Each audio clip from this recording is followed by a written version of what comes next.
Hello and welcome to the Grade 10s. In this video, we will be describing the Songhai, an African empire.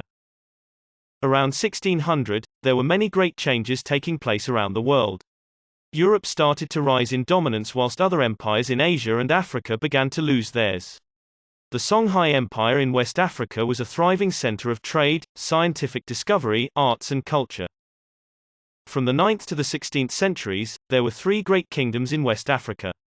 They were the kingdoms of Ghana, Mali and finally the kingdom of the Songhai. Rulers of these kingdoms embraced the religion of Islam, which played an important factor in the growth of the kingdoms. Small villages grew into big cities, which also served as centers for worship. Cities like Gao, Timbuktu and Jen grew and soon became important for worship, trade and development.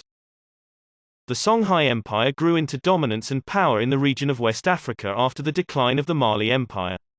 It was established at Gao, next to a bend on the Niger River, which was the primary source for all life in the region. For about 300 years, the Songhai Empire grew wealthier by controlling the trade of salt and gold. The Songhai kingdom was highly structured. It had a king, a class of nobles who were mostly relatives of the king, free citizens, craftsmen, artists and slaves at the very bottom. The people grew cereals, kept some cattle and fished for food on the Niger River.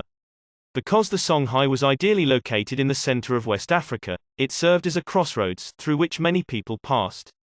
Many people came to trade with each other in this region, and the empire grew wealthy by controlling the trade.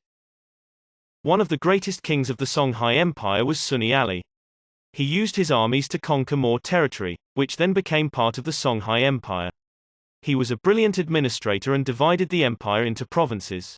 Each province had its own governor and army. His armies were very efficient, using the boats on the Niger River and soldiers on horseback on land, to move quickly. Although Sunni Ali was Muslim, he also allowed the indigenous African religions to keep practicing. Therefore, even the people who were conquered accepted him as their leader. Another powerful king of the Songhai Empire was Askia Muhammad, who came after Sunni Ali. He developed a new system of laws and taxation, grew his military even bigger and encouraged scholarship and learning. Askia Muhammad built his empire by encouraging Muslim scholars and traders to come to Songhai. He took control of the trade routes in West Africa through war and diplomacy. Diplomacy means he was a strong military ruler who used fleets of boats and cavalry to move his soldiers quickly.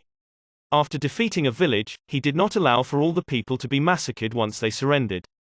The chief could keep his title and lands, if he accepted Askia Muhammad as king. The chief could still collect taxes from the people, but had to pay a tribute to Askia Muhammad. A tribute is a form of payment, and it could have been in the form of money, food or animals. Timbuktu began to grow in importance as it was situated perfectly of a major route. Arab, Jewish and Italian merchants traded here for gold, salt, cola nuts, horses, textiles and even slaves. Books were in great demand and people paid lots of gold in order to buy any available books. Many historians agree that Askia Muhammad brought peace, growth and good leadership to the region.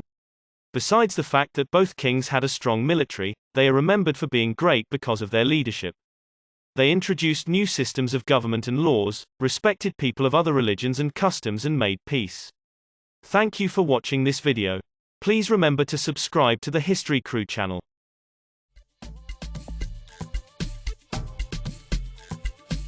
Hola, hola ladies and chitas. I go by the name of Chulzo, former history student, filmmaker and musician by profession. This is a message for the History Crew. Guys, use the time that you guys have now. Use it wisely. You'll never ever get this time back. Use it wisely. Study hard. I know it's boring. I was once a student myself, trust me. Anyway guys, take care of yourselves. Study hard. God bless.